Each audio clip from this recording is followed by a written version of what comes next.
जय जोहार गणवीरों। जनजातीय गौरव दिवस अर्थात बिरसा मुंडा जी की जयंती पर आप सभी को ढेर सारी बधाई और शुभकामनाएं। आज के इस छोटे सेशन में मैं आपको बताने वाला हूं कि आखिर क्यों बिरसा मुंडा आदिवासियों के भगवान कहलाते हैं। आखिर एक 25 साल का बंदा किस प्रकार से अपने आप को तराशता है कि वो भगवान की उपाधि धारण कर पाता है। तो ये सारी बातें बताने से पहले मैं आपको पहले मुंडाओं के बारे में बताना चाहूँगा, ताकि आपको बातें पूरी अच्छी तरीके से समझ में आ सकें। दरअसल मैं आपको बता दूं कि मुंडाओं का जो इतिहास है, उसको इतिहास में वो स्थान मिल ही नहीं पाया है जो वास्तव में वो उस स्थान के हकदार थे। तो मैं आपसे एक ही बात कहना चाहूँगा कि मुंडाओं को वो स्थान मिले, आदिवासियों को इतिहास में वो स्थान मिले, उसके लिए आप इस वीडियो को अधिक से अधिक शेयर करना, ताकि ये बात जो है आम आदमी तक जा सके कि आखिर उन्होंने भी और हमारे भारत के स्वतंत्रता संग्राम में और कितना बड़ा योगदान उन्होंने अपना दिया था। चलो मैं आता हूँ टॉपिक पर। मुंडा दरअसल हमारे भारत के जो झारखंड का क्षेत्र है, झारखंड राज्य का जो इलाका है और तत्कालीन बिहार में ये पड़ता था, वहाँ की एक आदिवासी जनजाति है जो कि जंगल और ज़मीन से विशेष लगाव रखती है। इनको उद्योगों से कोई मतलब नहीं था, बस ये खेती करते थे, जंगलों में रहते थे, जंगलों से बड़ा लगाव हुआ करता था। मगर तत्कालीन समय में अंग्रेज़ों की सरकार हुआ करती थी और अंग्रेज़ों ने आके और इनकी ज़मीन को और इनके जंगल को वहाँ के जो स्थानीय जमींदार थे उनके साथ मिलकर हड़प लिया था और इनको अपनी ज़मीन और जंगल से बेदखल कर दिया गया मुंडाओं को। दरअसल मुंडाओं में क्या होता था, जमीन की खूंट कट्टी परंपरा प्रचलित होती थी। खूंट कट्टी का मतलब होता है कि ये पूरे गांव की एक सामूहिक भूमि होती थी, जिसमें बीच में ऐसे कोई मेड़ नहीं बनाते थे, केवल खूंटे गाड़ देते थे कि इस खूंटे से उस खूंटे तक ये व्यक्ति खेती करेगा, उस खूंटे से उस खूंटे तक ये व्यक्ति खेती करेगा। इस प्रकार खेती पर सामूहिक स्वामित्व होता था। तो अब चूंकि जमीन अंग्रेजों ने हड़प ली, तो मुंडाओं के पास एक कुशल नेतृत्व का अभाव होने के कारण मुंडा उनसे लड़ नहीं पाए। संघर्ष तो काफ़ी किया, करीब 15 साल तक मुंडाओं ने अंग्रेज़ों के साथ और जमींदारों के विरोध में लगातार संघर्ष किया, मगर कुशल नेतृत्व के अभाव में और मुंडा पराजित हो गए, वो नहीं जीत पाए। इस दरमियान, इस 15 सालों के दरमियान बिरसा मुंडा जी इन सारी घटनाओं को देख रहे थे। क्योंकि बिरसा मुंडा अभी छोटे थे, 15 नवंबर 1875 को उनका जन्म हुआ था और वो अभी छोटे थे।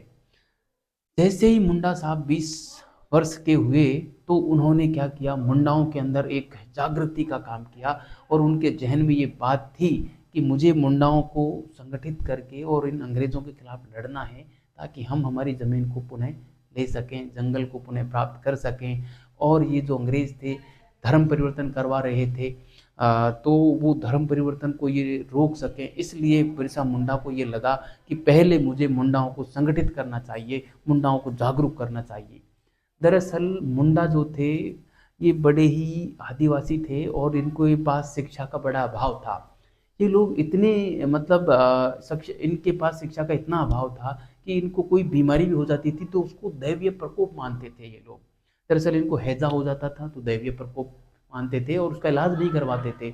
इनको बीमारी हो गई, कोई भी बीमारी हो गई तो उसको दैवीय प्रकोप मानते थे। इनको सांप ने काट लिया, उसको भी दैवीय प्रकोप मानते थे। मगर बिरसा मुंडा ने ये कहा कि नहीं भाई, ऐसा नहीं है, इसका इलाज ढूंढा जा सकता है, कोई दैवीय वैवीय प्रकोप नहीं होता, आप है जो इनका इलाज करवाएं। और बिरसा मुंडा ने उनको हैजे का और जो है खसरे का और मतलब सांप काटने का, इनके सबके इलाज बताए। और जब उन लोगों ने इलाज किए और उनको फ़ायदा हुआ, वो बीमारी से निजात पाए, तो उन्हें बड़ा ही आश्चर्य हुआ कि यार ये क्या हुआ, ये तो बिरसा मुंडा ने चमत्कार कर दिया। इस प्रकार से बिरसा मुंडा ने घर घर जाकर और लोगों को जागरूक किया, उनको इस दैवीय प्रकोप वाली बात से आज़ादी दिलाई और उन्हें कोई भी बीमारी होने का कारण बताया और उसका उपाय बताया। और जब लोगों ने वो सारे उपाय अपनाए, तो वो उस बीमारी से निजात पा चुके थे। इस प्रकार देखते देखते बिरसा मुंडा कब मुंडाओं के भगवान बन गए, खुद बिरसा को पता नहीं चला। और लोग उनको बड़े ही सम्मान की दृष्टि से देखने लगे। किसी को जुकाम भी लगती तो आके बिरसा से पूछते थे क्या करें, तो बिरसा उनको उपाय बताते कि आप ये कीजिए और उनको जुकाम ठीक हो जाती। पहले वो बस दैवीय प्रकोप समझकर और जुकाम को लेके बैठे रहते, तो कई लोगों की तो मृत्यु हो जाती। जैसे जुकाम बिगड़ी, दमा होगा, खांसी, टीबी हो गई और वो मर जाते बेचारे। लेकिन बिरसा मुंडा ने उनको कारण बताया कि आखिर ये क्यों होता है और इसका उपाय क्या है। तो उन्होंने उपाय ढूंढा और वो सही हुए। इस प्रकार से बिरसा ने जो है प्रत्येक मुंडा के दिल में और अपना एक स्थान बना लिया, और देखते ही देखते मुंडा जो है बिरसाओं ये मुंडाओं के और भगवान कहलाने लगे बिरसा मुंडा। लेकिन ये सारी बातें अंग्रेजों के जहन में कहीं न कहीं खटक रही थी कि मुंडा जनजाति जो है एक हो रही है, इनका संगठन बन रहा है। तब लगभग जब 20 साल की उम्र के जब बिरसा मुंडा हो गए, करीब 1800 और 95 की बात है, जब मुंडा ने क्या किया कि अब हमें हमारी जंगल और जमीन के स्वामित्व को के लिए और अंग्रेजों के साथ और जमींदारों के अंग्रेजों के विरुद्ध और जमींदारों के विरुद्ध लड़ाई लड़नी चाहिए। तो उन्होंने मुंडाओं को एकत्रित करके और अंग्रेजों के खिलाफ लड़ाई शुरू कर दी, आंदोलन प्रारंभ कर दिया।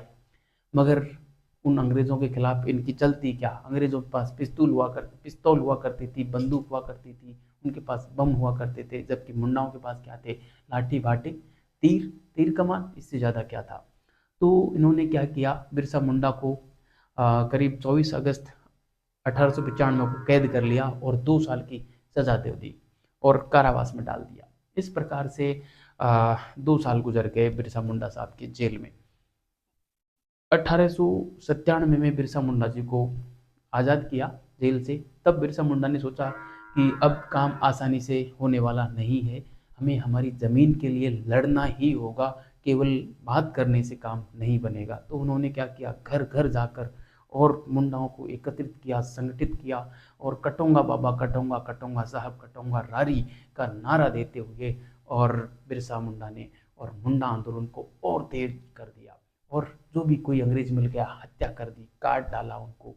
और इस प्रकार से उन्होंने अपनी जमीन और जंगल प्राप्त करने के लिए एक जबरदस्त आंदोलन प्रारंभ कर दिया, जिसमें सभी मुंडाओं ने उनका साथ दिया। मगर वही बात, अंग्रेजों के पास तो पिस्तौल हुआ करती थी, बंदूक हुआ करती थी, बम हुआ करते थे और एक संगठित सेना हुआ करती थी, प्रशिक्षण प्राप्त सेना हुआ करती थी, जिनको लड़ने का एक गजब का अनुभव भी था। वो विदेश से आकर यहाँ लड़ रहे थे, तो वो प्रशिक्षण लेके आते थे और मुंडाओं के पास कोई प्रशिक्षण नहीं था। इसलिए मुंडाओं को अंग्रेजों ने जो है चारों ओर से घोट के और गिरफ्तार कर लिया। करीब 3 फरवरी 1900 को बिरसा मुंडा सहित 482 मुंडाओं को गिरफ्तार किया और बिरसा मुंडा जी को कैद में डाल दिया, जेल में डाल दिया।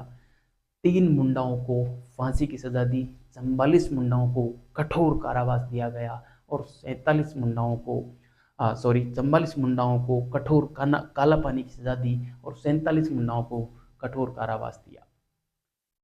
और बिरसा मुंडा की पत्नी थी मणकी देवी, उनके ऊपर भी इन्होंने जो है यह आरोप लगाया कि स्ट्रीट फील्ड नाम का एक अंग्रेज था जिसने बिरसा मुंडा को गिरफ्तार किया था। उस स्ट्रीट फील्ड नामक अंग्रेज के ऊपर और बिरसा मुंडा की पत्नी मणकी देवी ने हमला किया था। इस बात के चलते बिरसा मुंडा की पत्नी मणकी देवी पर भी अभियोग चलाया और 2 साल का कारावास उन्हें भी दिया गया।